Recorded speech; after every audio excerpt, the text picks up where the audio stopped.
tons of questions every single day, doubting what is kufr, doubting what is shirk, to the extent that people ask, I wouldn't say silly questions, but questions that are silly. So someone says, Sheikh, if I eat with a fork instead of a spoon, and I smile inside of myself, I don't show it to people, would this be considered hypocrisy or kufr? Because I'm mocking the ni'mah and the blessing of Allah Azza wa Jal? What kind of questions are these? So definitely people have a problem. The problem lies in two things. One, their lack of knowledge. Because knowledge erases all doubts. Number two, they have opened the door to Shaytaan, to Satan, to mess up with their minds.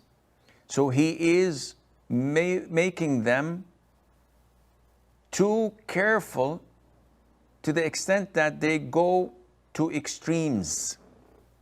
So everything to them is kufr or shirk. Had they had the proper knowledge that defines what kufr is, what shirk is, had they done some reading that would increase their knowledge about aqeedah, they wouldn't have fallen in such traps of shaitan. So going back to kufr. Kufr is disbelief. You can reject something of Allah's laws. You can have the arrogance to not accept Allah's commands, rejecting anything from the Quran, which is in black and white, rejecting anything from the law of Allah Azza wa Jal that is undisputed. This is kufr, disbelief. Satan, when he was ordered to prostrate to Adam, he knew Adam, he knew Allah Azza wa Jal, he saw all the angels around him. His disbelief was out of arrogance and defiance. So this is disbelief. Shirk is associating others with Allah, whether in lordship, rububiyyah, or worship, uluhiyyah, or in Allah's beautiful names and attributes. So just before the break, we were discussing Sundus' question, which is, if someone does good deeds out of the fear of people and he has the thought, what would people think about me if I don't do it? Is this kufr? This is not kufr. Doing something for the fear that people would talk negatively about you, if this thing is a form of worship, in this case, this becomes Riya. And this is also known as minor shirk, because what caused you to do it is the people, not the pleasure of Allah Azza wa Jal. And why do we say form of worship? Because, for example, if I solve my homework and I do it on time, so that the teacher would not reprimand me, is this kufr or shirk? No. These are things that are normal in life. Doing them has nothing to do with kufr or shirk. But if I, for example, were to give charity, and my motive is not to please Allah Azza wa Jal, rather to not be embarrassed of Tom, Dick, and Harry, then this is minor shirk. The Prophet ﷺ was asked once, O Prophet of Allah, a man fights out of jealousy, meaning that he's jealous for his people. A man fights to be described as brave. And a man fights for the booty of war. Which one is a martyr in the cause of Allah? The Prophet said, alayhi salatu wasalam, the one who fights to uphold Allah's name the highest. Which means that all of the three are not for the sake of Allah. Also in Hadith Al-Imam Muslim, which was narrated by Abu Hurairah, may Allah be pleased with him. The Prophet said, alayhi salatu wasalam, the first three to be thrown in hell on the Day of Judgment are, and he mentioned one of them. Well, actually he mentioned three, but let's quickly go through them. One is a charitable person, a person who gives his money in charity. Another is a scholar. And a third is a fighter in the cause of Allah. All of them, after being shown the favors and blessings of Allah upon them in this life, were asked, these are Allah's favors upon you, what have you done? They all claim to have been charitable, been knowledgeable, died in the cause of Allah, just to please Allah Azza wa Jal. And Allah tells them, you have lied. You gave in charity so that people would say you're generous. You taught people so that people would point fingers and say, he's a scholar. And you fought in the cause of Allah, so it appeared, so that they would say you are brave. And it has been said, take them and throw them in hell. Therefore, the most difficult thing in this life is sincerity. To be sincere in what you do.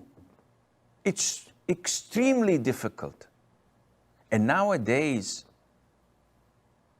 it is more difficult because of the media, social networks, where you get people having followers and Snapchat, Instagram, Facebook, Twitter, you name it, they've got it. And people, all what they seek is fame, to be known, to be acknowledged. And this throws a lot of the Muslims straight to hell. Because these platforms are what define them. The urge to be famous. People come up to celebrities of Islam, of da'wah, not of the arts. And they say, Sheikh, pray for me that I become like you. Why do you want to become like the Sheikh? He says, I'd like to be famous, I'd like to come on TV screens, and I'd like to do this and do that. This is wrong.